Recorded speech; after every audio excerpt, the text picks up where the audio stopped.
Assalamualaikum warahmatullahi wabarakatuh. Pada video kali ini saya Dara Patricia nomor BP 16 1043 ingin menjelaskan tentang maksimum flow minimum cut. Ini dari tugas presentasi kombinatorika. Pertama, saya ingin menjelaskan tentang teorema maksimum flow minimum cut antara dua simpul X dan Y dalam jaringan, di mana kapasitas minimum sebuah perpotongan atau dalam kurung cut yang memisahkan X dari Y sama dengan nilai maksimum sebuah aliran flow dari X ke Y.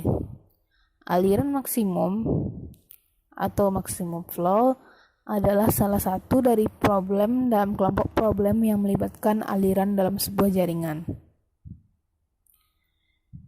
Berikutnya kita masuk ke bukti teorema maksimum flow minimum cut.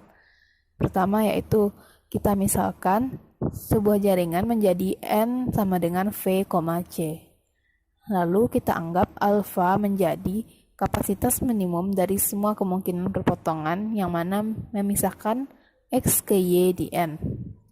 Dan beta menjadi nilai maksimum semua kemungkinan aliran dari X ke Y. Jika sebuah perpotongan atau cut mempunyai kapasitas K, lalu terjadi penghapusan semua sisi-sisi yang menghentikan semua aliran atau flow dari X ke Y. Maka dari itu semua aliran yang mungkin setelah dipulihkan kembali, lalu ujung-ujungnya harus jelas memiliki nilai K atau kurang. Oleh karena itu, nilai setiap aliran lebih kecil dari atau sama dengan kapasitas pemotongan apapun. Secara khusus, nilai arus maksimum adalah kurang dari atau sama dengan kapasitas pemotongan minimum yang merupakan misalkan beta kecil dari alfa. Selanjutnya akan ditunjukkan bahwa alfa kecil sama dari beta dengan menunjukkan induksi pada N. Untuk itu,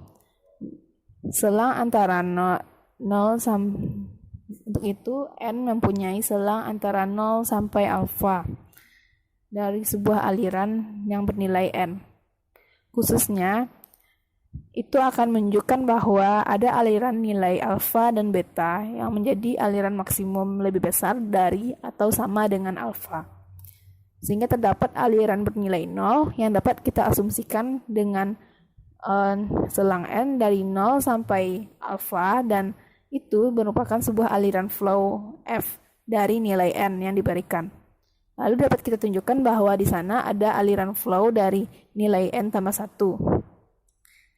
Dapat kita berikan W, himpunan simpul W yang terdapat jalur penambahan aliran dari X ke W. Misalkan persamaan sebuah simpul atau sudut.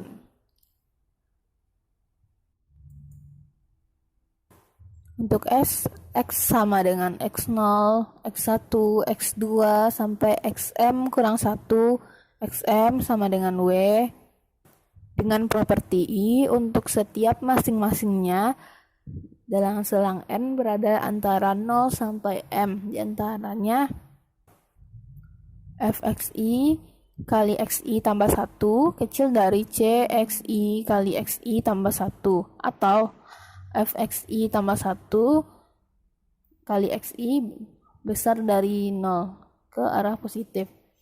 Jadi dari Fxi kali Xi tambah 1 kecil dari C kali Xi tambah 1 ini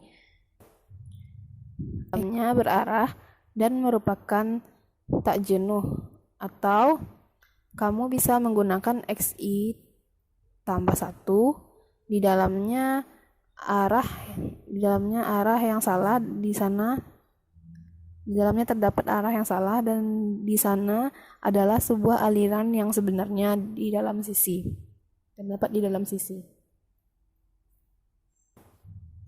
dapat kita klaim bahwa Y anggota W, Y elemen W untuk kita asumsikan sebaliknya dengan mempertimbangkan himpunan dengan simpul W yang mengandung X dan V per W mengandung Y.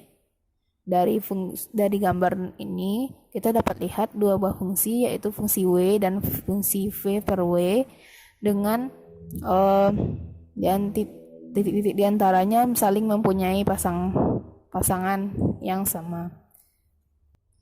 Ya, dari sini dapat kita lihat bahwa pada C mempunyai arah yang jenuh dan pada D terdapat arah yang tidak terpakai.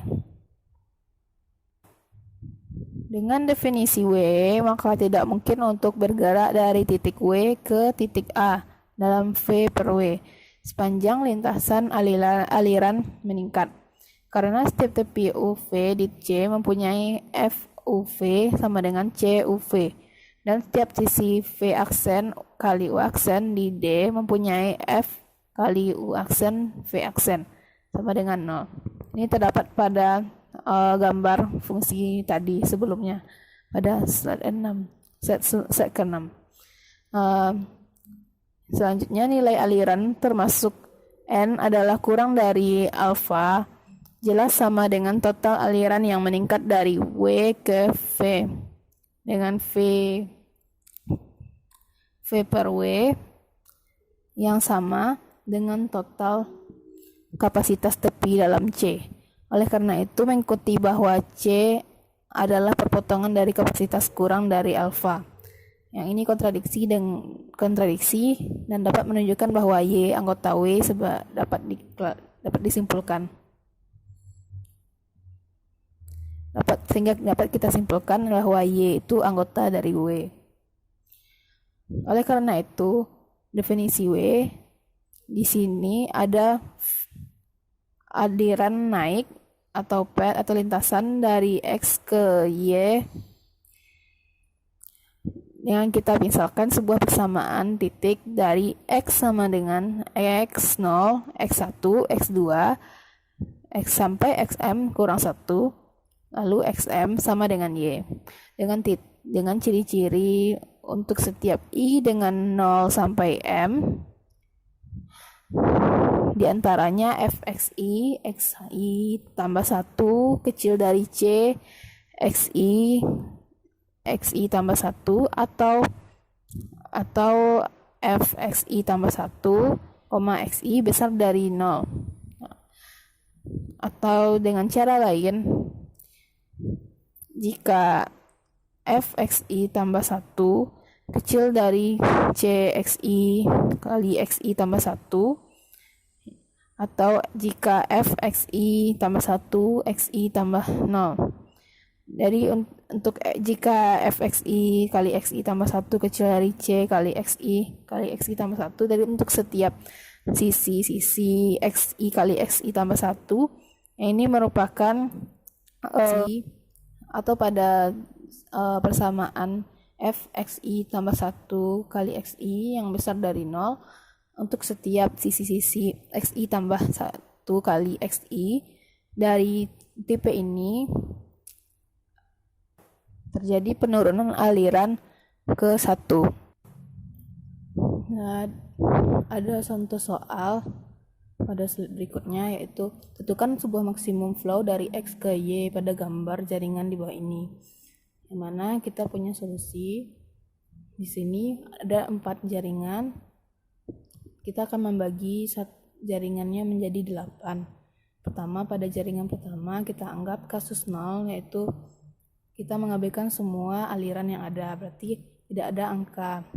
Anggap 0, kasusnya sebagai 0. Selanjutnya adalah jaringan kedua, jaringan selanjutnya berarti hanya ada satu flow yang mana mempunyai arah yang sama. Selanjutnya pada jaringan ketiga dengan kita anggap sebagai jaringan 2, yang mana ada flow 1 dan 2. mempunyai dua arah yang berbeda. Dan pada kasus keempat, dari kasus 2 kita gunakan alur ini untuk menambahkan jalur ke 2 kali. Pada kasus 4 terdapat lintasan berarah 1, 2, dan 3. Dan kita memulai dengan 0 aliran dan dalam setiap kasus sampai yang terakhir menunjukkan jalur penambahan aliran kemudian digunakan untuk melanjutkan ke gambar berikutnya. Pada kasus kelima terdapat 1, 2, 3, 4 aliran atau flow. Pada kasus ke-6 kita gunakan alur untuk menambahkan 3 kali. Terdapat 1, berarti dari kasus ke-5 dari antara kasus 5 ke 6 berarti dengan menambahkan jalur 3 kali. Daripada di kasus ke-6 ini terdapat 1, 2, 3, dan 4 flow. Hanya saja persamaan arah aliran 1 menuju ke arah aliran bawah. Dan pada kasus ke-9 arah aliran bertambah dengan semua angka aliran paling bawah sehingga terisi semua bagian atas yang belum terisi.